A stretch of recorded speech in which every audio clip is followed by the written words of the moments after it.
It's a beautiful Tuesday morning here on Lagoon Radio, broadcasting live to you from Marina, Lagos, and this is welcoming you to the a very fresh edition of the Lagoon Health Talk here on Lagoon Radio. Good morning, great people, and welcome to the Okay, so a very big welcome to you as you join the conversation today. And Lagoon Radio is your number one online gospel radio, powered by the Diocese of Lagos, Church of Nigeria, Anglican Communion.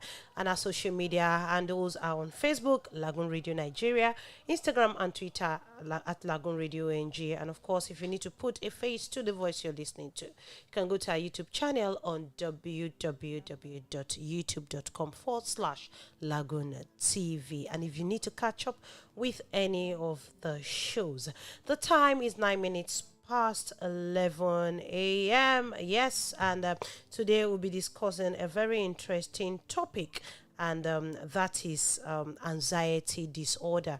Our previous topic was on stress, and we gave it was a very extensive one, and you can catch up on that on Lagoon.News if you need to read up on it. It's right there on Lagoon.News. That's our news page on Lagoon Radio. Okay, let's go on this music break, and we'll be right back to launching fully into our talk for today. Stay connected to Lagoon Radio. Don't go. This is Lagoon Radio. You remain in control, and in the middle of the war, you guard my soul. You alone are the anchor when my sails are torn. Your love surrounds me in the eye of the storm. When the solid ground is falling out from underneath my feet, between the black skies and my red eyes, I can barely see. When I realize I've been sold out by my friends and my family, I can feel the rain reminding me. In the eye of the storm, you remain in control. In the middle of the war, you guard my soul. You alone are the anchor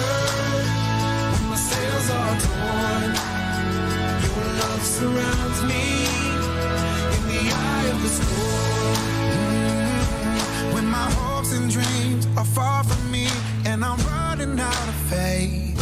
I see the future, I picture slowly fade away. And when the tears of pain and heartache are pouring down my face, I find my peace in Jesus' name. In the eye of the storm, you remain in control. In the middle of the war, you guard my soul. You alone are the anchor when my sails are torn. Your love surrounds me. In the eye of the storm.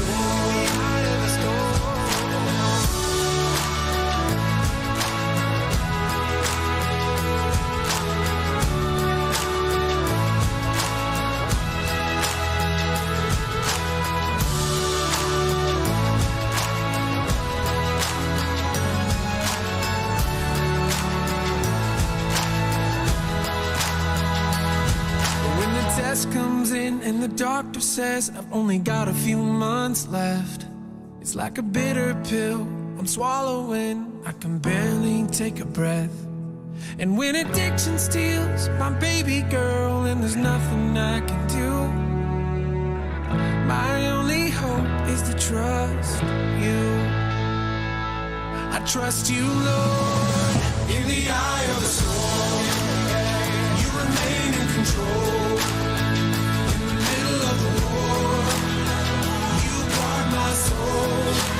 You alone are the anchor when my sails are torn. Your love surrounds me. In the eye of the storm, you remain in control. In the middle of the war, you guard my soul. You alone are the anchor when my sails are torn. Your love surrounds me.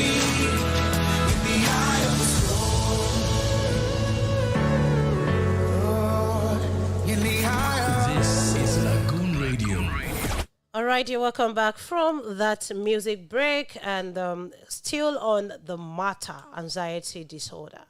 Before we can talk about anxiety disorder, we need to know what anxiety really is. What is anxiety? Anxiety is different from stress. Anxiety is a feeling of fear, dread, and a feeling of uneasiness, and it might cause you to sometimes sweat, feel restless, feel tense, and have a rapid heartbeat. And it can be normal. Anxiety can be a normal reaction to stress. For example, you might feel anxious when you're faced with difficult problems at work, or maybe when your boss actually gives you a very, should I say, volatile, a very tough assignment at work. Let me not use big English. So maybe when your boss gives you a very tough assignment at work and you feel like you can't do it, so you tend to feel anxious at that, and you tend to feel anxious before taking a test, maybe a medical test, for example, the HIV test or COVID test. I can remember back then, and even up to now, a lot of people are they are still scared of taking the HIV test because they can never tell what the outcome could be, and a lot of people with COVID symptoms then when COVID was on the high rise, when the pandemic was on the high rise, a lot of people were actually scared to take the test because they never knew what the outcome of that test would be. So it's like that. So you tend to feel anxious. You also tend to feel anxious before making an important decision, especially if it's if that particular decision, if a life depends on that decision, you tend to feel anxious while before taking the decision. And feeling anxious can actually help you to cope, and the anxiety may give you a boost of energy or help you focus as well. But for people with anxiety disorder, the fear is not temporary, and the fear can be overwhelming. There's a difference between anxiety and anxiety disorder. Anxiety, it's a normal reaction. It's no matter how strong you are, no matter how strong-hearted you are, you tend to feel anxious, and you can't rule anxiety out. And there's actually a particular hormone that that is responsible for that, and that's the adrenaline hormone. It's the hormone that is responsible for fear and anxiety in the human body. So, but for anxiety disorder, people with anxiety disorder, the fear, it's not temporary and it can be overwhelming. Like, it's not the normal reaction. So what is anxiety disorder? Anxiety disorder is a condition in which you have anxiety that does not go away, and this same anxiety can get worse over time, and the symptoms can interfere with your day-to-day activities, such as your performance at work, your performance at school, your relationship with others, and the output of your business as well. We have some types of anxiety disorder, though there are several types really, but I'm really going to be focusing on just three for today. Three different types, and those three different types are the major types of anxiety disorder. The first one, we have the generalized anxiety disorder. It's called the GAD, generalized anxiety disorder. People with the generalized anxiety disorder, they tend to worry about ordinary issues such as their state of health, money, work, and family.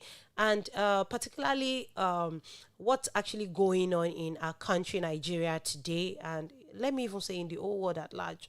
A lot of people are broke. Let me put it that way. A lot of people are broke, like, and you be like, and it's not that they are not working, but the expenditure tend to be higher than the income. So they now tend to like, what am I spending money on? So it actually could bring about a generalized anxiety disorder. So they tend to worry. They just start to get worried about money, about work, even about family, how the children will eat, the prices of things in the market. The woman will be like, hey, how much is my husband earning? A custard rubber or a paint rubber of Gary is now 1,000 naira. What we used to buy 400, 500 naira before, that's worry, like worry about the normal issues of life. Even your health too. You could be having a headache, and you might be like, this head that is aching me now, or maybe nasal congestion with headache, and that's basically one of the symptoms of COVID-19 anyway. So, and you'll be like, hey, hope it's not that I have COVID, especially during the COVID period. Any little cold, maybe you have flu and all that, or you have a cough, or you have a headache or sore throat, you just start thinking maybe you already contacted COVID and all that. So then for people with generalized anxiety disorder, their worries are always excessive. Like, they worry in excess. They don't just worry and keep their heart or their mind out of it. They worry in excess, and they have them almost every day for at least 6 months. That's for people with generalized anxiety disorder. Then another type of anxiety disorder is the panic disorder. People with panic disorder have panic attacks. I've actually come across someone with that before.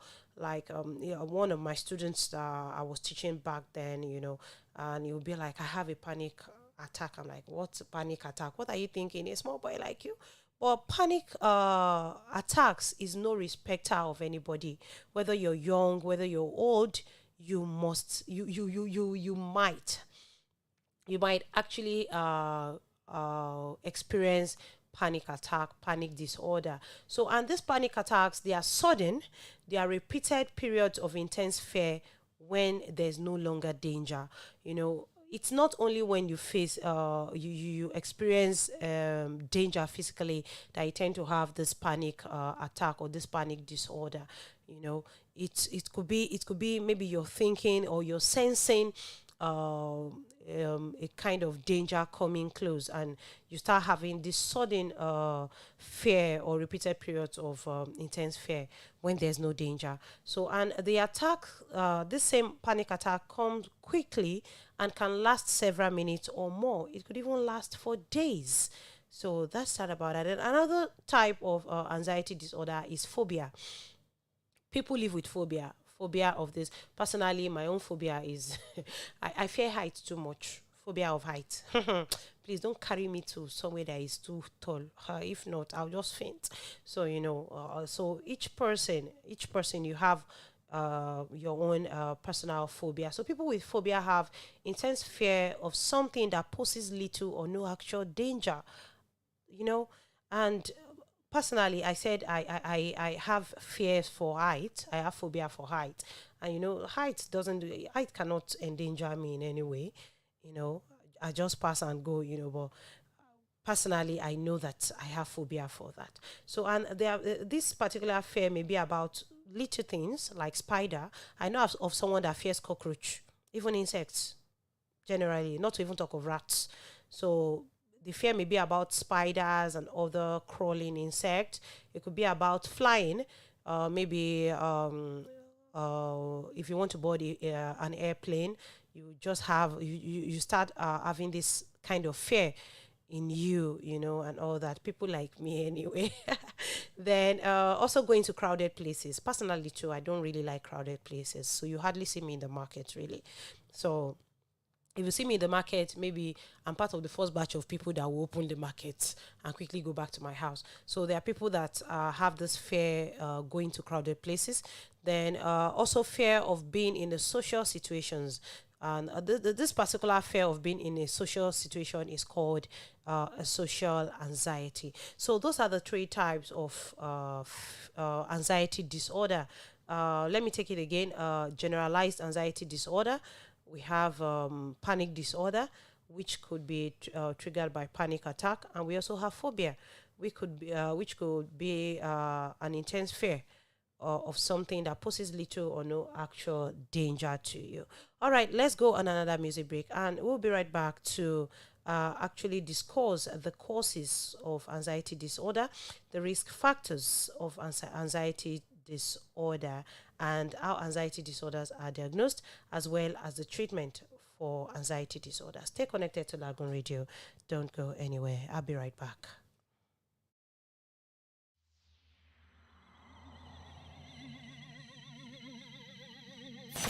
This is Lagoon Radio.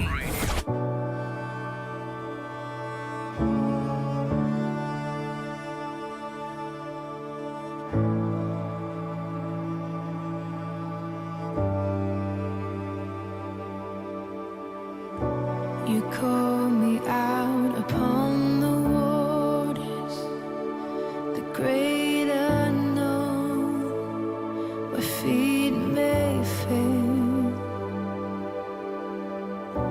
and there I find you in the mystery, in oceans deep, my faith will stand.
Stronger in the presence of my Savior.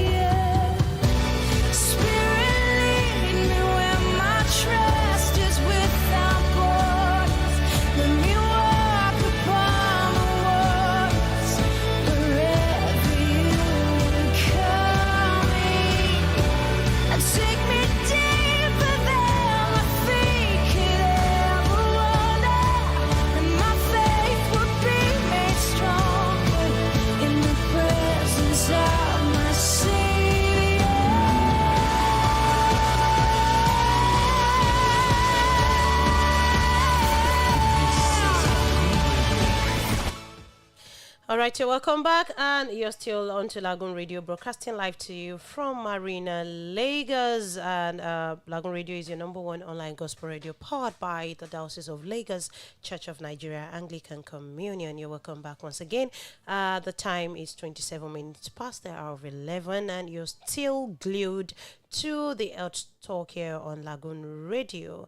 And we've been discussing anxiety disorder, the types of anxiety disorder. Like, I've tried to make some explanations about anxiety disorder. And we need to know the causes of anxiety disorder. What's actually the major cause of anxiety disorder? The cause of anxiety disorder is unknown. There's no known cause for anxiety disorder, but factors could actually trigger anxiety disorder.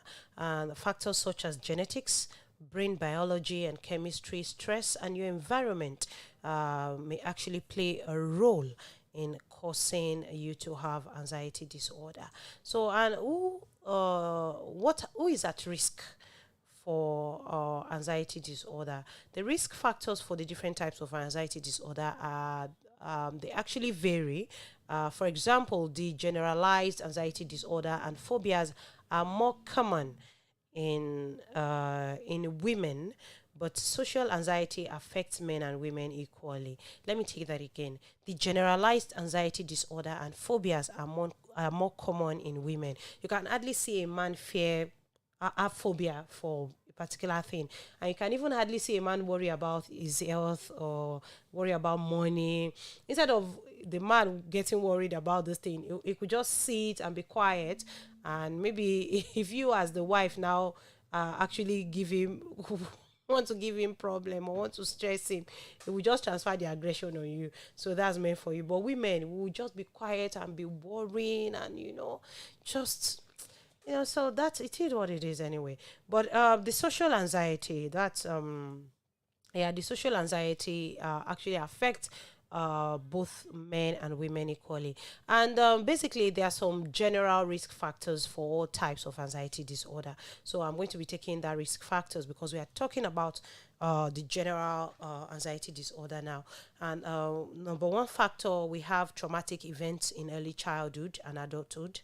Traumatic events such as rape, like rape victims, if or anyone that has actually passed through is a sort of child abuse of the other, they actually tend to stand a risk of having anxiety disorder even while they grow. Then adulthood to traumatic events. Take, for example, maybe you see a snake in your room, or you see a snake crawling on your body, and fortunately for you, or graciously, luckily for you, the snake did not bite you in any way. The trauma. And after that event, anything that crawls on your body, you think is a snake. So that's the way it is. And that reminds me of when I was in secondary school, in the boarding house, we used to have bed bugs.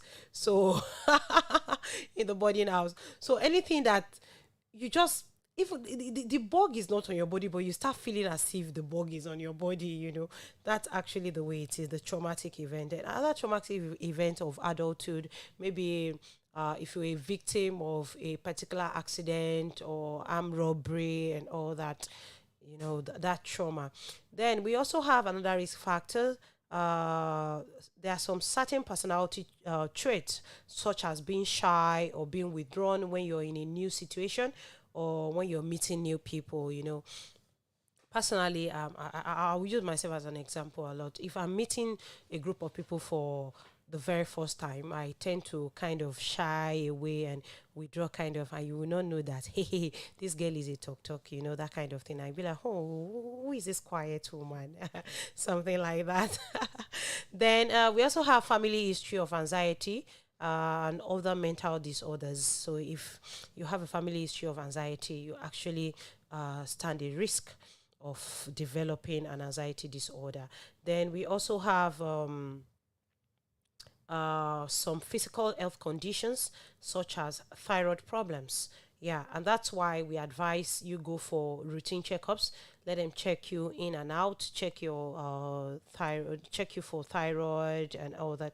So, and and all those things like that. So physical health conditions. There are even some other health conditions that make you stand a risk of of developing anxiety disorder. So, what are the symptoms of anxiety disorder? What would you see that will make you know that you have anxiety disorder? There are actually different types of anxiety disorder, like I said, and these different types of anxiety disorder can have different symptoms, but they all have a combination of the ones I'm about to talk about now, to discuss now, like anxious thoughts or belief that are hard to control. You have this anxious thoughts within you, and this thought and belief make you feel restless. They make you feel tense and also interfere with your daily life, and they do not go away, and they could get worse over time.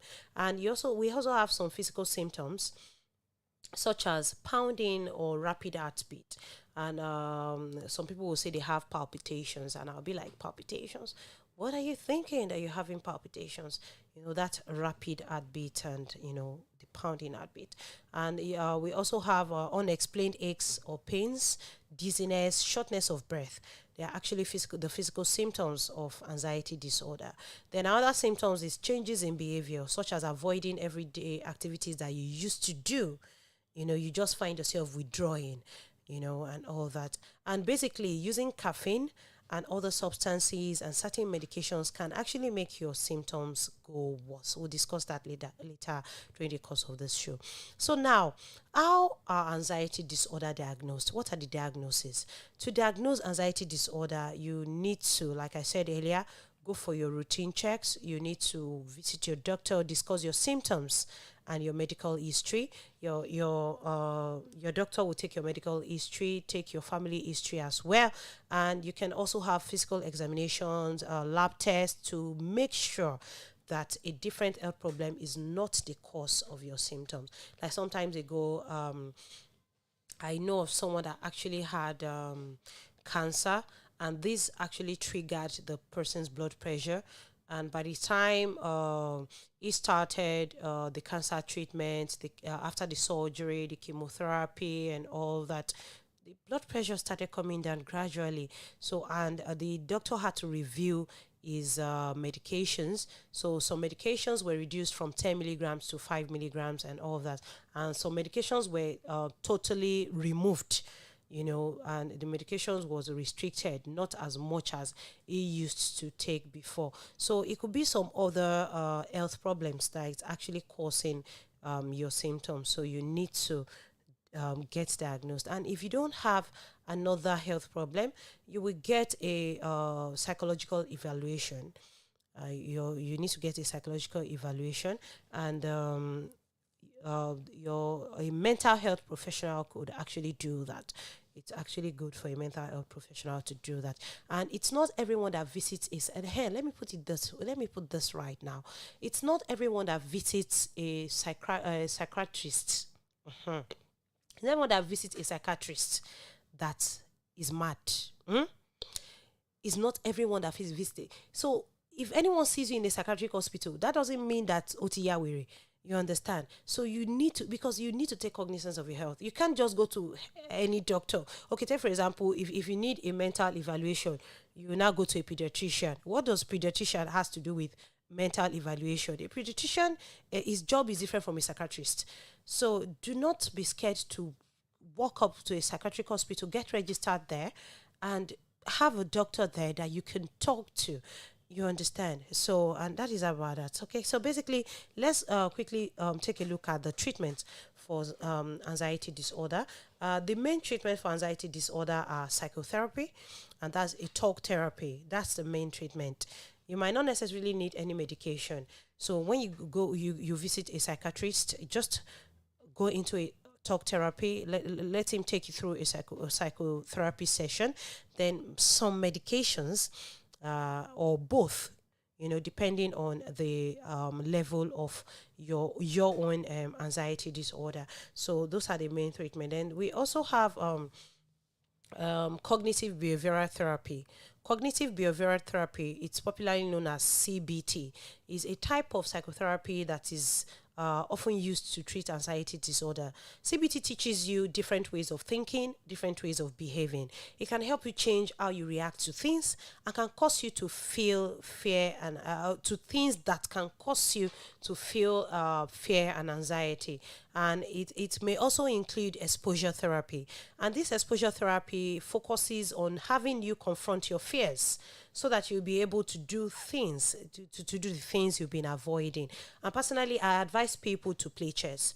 Personally, I play chess a lot. So it has actually helped me to plan, it has actually helped my reactions to a lot of things. So you can, or other board games, Scrabble is a very good one. Chess, Scrabble, board games that will make you sit and think, strategize. It will make you respond. It will improve your level of response to things, so and all that. And this would also help you to be able to do things that you have actually withdrawn from, to do things you've actually been avoiding. Then we also have medicines to treat anxiety disorders, which includes anti-anxiety medicines and certain antidepressants. And some types of medications may actually work better for specific types of anxiety disorder. So, and you should work closely with your healthcare provider. As I said, do not be afraid to visit a psychiatrist. Just visit a psychiatrist and confide in that person. So you can actually work closely with your psychiatrist to identify which medicines is best for you. And you may also need to try more than one medicines before you can find the right one for you. Yeah, so before we conclude on today's show, let's go on another music break, and we will be right back. Stay connected to Lagoon Radio. This is Lagoon Radio. The church boys, Samson. Temple Nation. Okay. Happy people make the world go round. Forget about the things that makes you frown.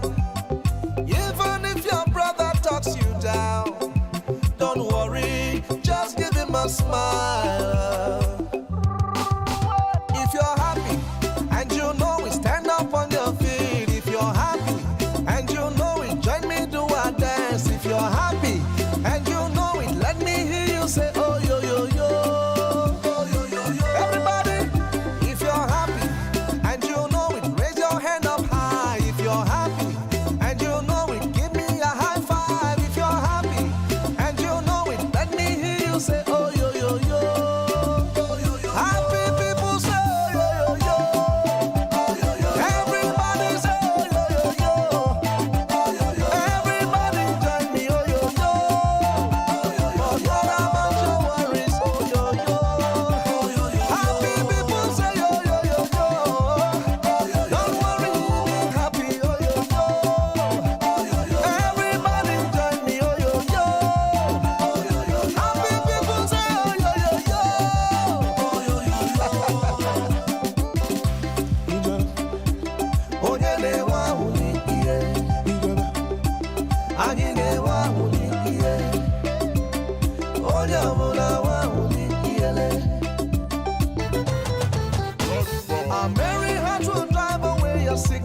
welcome back, and you are still on to Lagoon Radio, and you're still on your Health Touch show here on Lagoon Radio, as we're broadcasting live to you from Marina, Lagos. Don't forget to follow us on our social media platforms: Facebook at Lagoon Radio Nigeria, Instagram and Twitter at Lagoonradio.Ng, and our YouTube channel on LagoonTV. We'll be discussing anxiety disorder, what anxiety is, what anxiety disorder is, that anxiety disorder are conditions in which you have anxiety that does not go away and could get worse over time.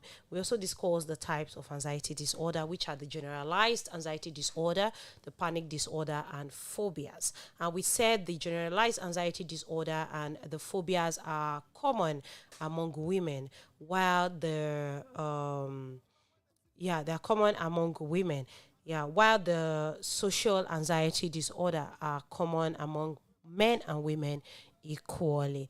We also talked about the causes of anxiety disorder. We said that there is no particular cause for anxiety disorder, but factors such as genetics, brain biology and chemistry, stress, and environmental factor could actually play a role.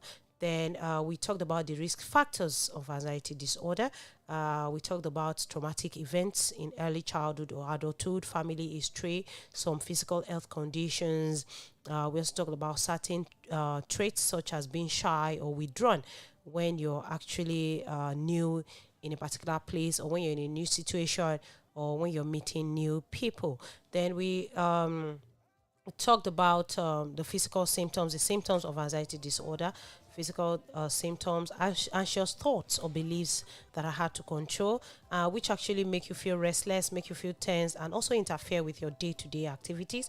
We also talked about the physical symptoms, such as pounding or a rapid heartbeat, and I mentioned heart palpitations. And also unexplained aches or pains, dizziness or shortness of breath. Then also we talked about symptoms of change in behaviors, such as avoiding everyday activities that you used to. And we said that using caffeine or other substances or other medication can actually make your symptoms go worse. We also talked about the diagnosis of anxiety disorder. We talked about seeing a psychiatrist. We talked about having a psychological evaluation. And we talked about the treatment as well. We discussed the treatment of anxiety disorder, which are basically medications or psychotherapy. Psychotherapy is the same thing as a talk therapy, and it could be a combination of both. Now we talked about the cognitive behavior, basically cognitive behavioral therapy. That's a CBT, which is a type of psychotherapy, and is always often used to treat anxiety disorder. And this CBT teaches you different ways of thinking, teaches you different ways of behaving, and it can also help you change how you react to things, basically. Then we talked about medications, and that includes anti-anxiety medicines or also some certain antidepressants. So now, anxiety symptoms basically can make you feel unwell, and coping with anxiety can be a challenge and always requires making some lifestyle changes. There are no particular diet changes that can cure anxiety, but watching what you eat can also go a long way. Take for example, if you take a lot of processed food, you need to change from taking a lot of processed food to taking more fresh foods, something like that. So let me just give us some tips, like just try these few steps, and I'm very sure it would help. Number one, you eat, whenever you want to take breakfast, you eat breakfast that include protein, because eating protein at breakfast can help you feel fuller, longer, and help keep your blood sugar steady, so that you have more energy as your day starts. So just bear in mind that first thing you do is eating protein rich food.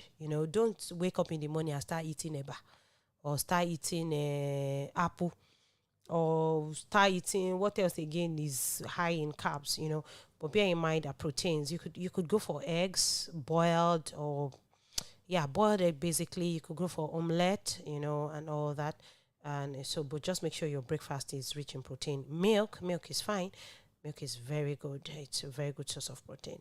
So then another thing, you eat complex carbohydrate, because carbohydrates are thought to increase the amount of serotonin in your brain, which has a kind of calming effect. So eat foods rich in complex carbohydrates, such as whole grains. For example, oatmeal, whole grain bread, whole grain cereal. Then you need to stay clear of foods that contain simple carbohydrates, such as sugary foods and drink. For sugar lovers, just you need to stay clear of it. Then drink plenty of water. Even mild dehydration can affect your mood. When you're dehydrated, you could even get tired, get stressed, and now start getting unnecessarily anxious. Then limit or avoid totally your intake of alcohol, because the immediate effect of alcohol may be calming, but as alcohol is processed by your body, it can make you edgy, and alcohol can also interfere with your sleep, and you might even get addicted to alcohol. Maybe you're a type that takes alcohol before you sleep, like, oh, if I don't take alcohol I can't sleep. Your body will now adjust to it, and you won't be able to sleep without taking alcohol, and all of that. So that is that. Then you need to limit or avoid caffeine totally. Avoid caffeinated beverages. We have some caffeinated beverages. You need to avoid that. You need to do your own research on that, because that would actually help you to know more and understand more about this particular topic. So because these caffeinated beverages can make you feel jittery, they can make you feel nervous and can interfere with your sleep. I can remember there was a time I was on a particular medication. I was put on bed rest, and there's one of the medications that it's practically made me go old. Like, if I hold anything, my hand will start to shake and all that. So and I was actually told to stop it. My doctor actually told me to stop it back then. So that was years ago. So then another thing, you need to pay attention to food sensitivities. Not all food can go well with you. So you need to discover your food allergies, and you need to avoid them. Because in some people, certain food or food additives can cause unpleasant physical reactions. And in certain people, these physical reactions may lead to shifts in mood, including irritability or anxiety. So you need to study yourself and know your food allergy. Not all food can go well with you. Then also try to eat healthy, eat balanced meals, because healthy eating is very important for one's overall physical and mental health. Eat lots of fruits, fresh fruits and vegetables, and don't overeat. This may also help if you eat fish that are high in omega-3 fatty acids, such as salmon, on a regular basis. It would actually help. Then changes to your diet may actually make some differences to your general mood and sense of well-being, but they are not a substitute for treatment. Lifestyle changes, such as improving your sleep habits, increasing social support, using stress reduction techniques, and getting regular exercise, can also be of help. You need to be patient, as it may take some time before these changes can have effect on your anxiety. So that'll be all for today on today's edition of Health Talk Show. Till I come your way again on another great edition of Health Talk here on Lagoon Radio next Tuesday. And on behalf of my lovely host producer, DJ Shabi, I want to say a very big thank you for joining today's conversation. Do have an anxiety, stress-free week. This is Lagoon Radio.